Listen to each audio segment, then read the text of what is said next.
Welcome to JKP Rising. A little while ago, I uploaded a video saying that Halo Reach was my favorite Halo game of all time. Well, opinions can change, and you can definitely change your mind, because Halo 3 ODST is now my current favorite Halo game. Today we're going to talk about what I think Halo 3 ODST got right, in my opinion, and why future Halo games should adapt the features that were in ODST.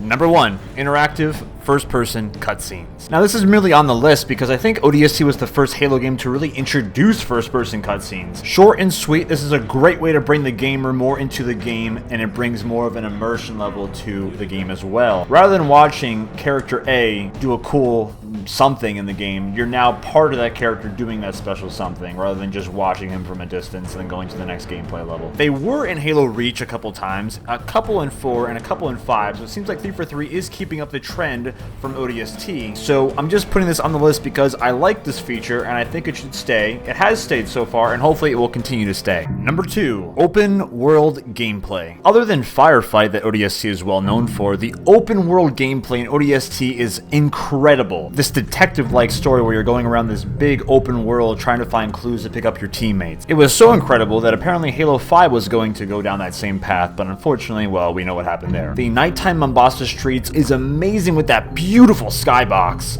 and the fact that you can go around collecting these audio logs like in BioShock is also very interesting and adds another layer of diversity, another layer of story to the very well-crafted ODST story. Number 3, stealth in a Halo game. These stealthy parts are really only present during the rookie parts when you're on the Mombasa streets versus the flashback parts where you're playing as the ODST squad. The introduction of the silenced SMG and the silenced pistol were weapons that I just loved having in the game, and every time I had like a rocket launcher or a Spartan laser, it'd be really hard for me to swap between the two weapons because I just loved the silenced weapons so damn much. I would speculate over 2 common weapons over 2 power weapons because I just loved the stealth weapons, and I loved how in Halo 2 Anniversary they brought back the silenced SMG as well as in Halo 5 Guardians, but you can't use the silenced SMG in campaign like you can in the ODST campaign. Complemented with the wonderful soundtrack, ODST was just very stealthy. It was like they kind of took some hints from the Deus Ex series because you could literally go any route you want. Number 4, in my opinion, hands down the best Halo soundtrack ever created of all time. This was like the first Halo game that felt almost humane to the player because all previous soundtracks in Halo were very alien and Forerunner-y, right?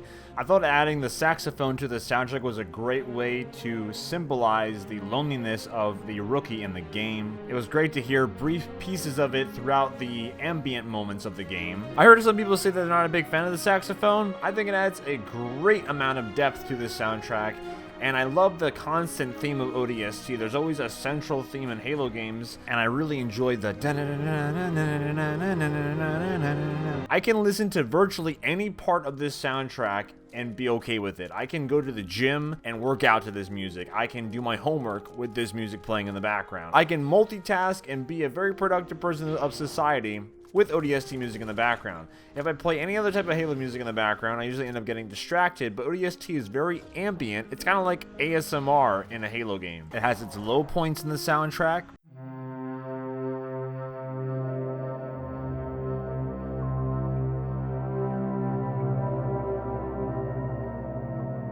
It has its high points in the soundtrack.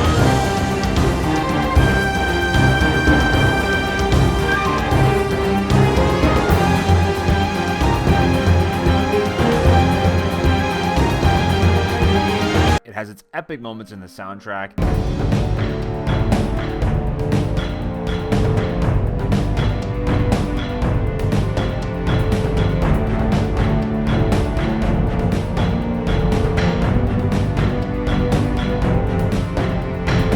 It has its creepy moments in the soundtrack.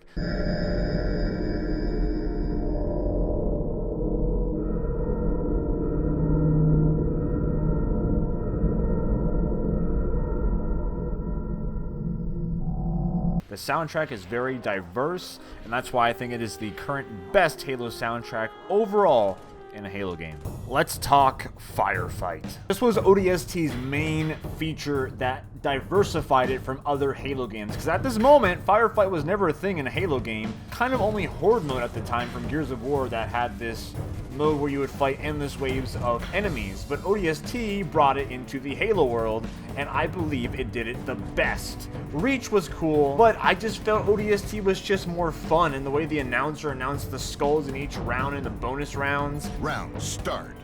Tough luck, Catch and Black Eye on. I don't even want to talk about Warzone Firefight. Worst firefight ever of all time. We have 10 firefight maps to choose from in ODST, including 2 nighttime maps, which was the first in a Halo game. Playing Halo at night in a game, that was amazing. Well, if only it rained, that would have been a little bit better, but I can put that aside. This is all subjective. I just personally think ODST had the best firefight, the most funnest firefight out of the 3 games that we got firefight in. Only complaint is there was no matchmaking for firefight, which was fixed in Halo Reach. Let's not forget the Vidmaster Challenge Endure, which I actually really enjoyed playing because I love ODST Firefight, and it was a grind fest for like 3 hours, and it was totally worth it to get the Recon armor. Let's bring back Vidmaster challenges. And of course, after every set in ODST Firefight, we had the bonus round where you could earn bonus lives.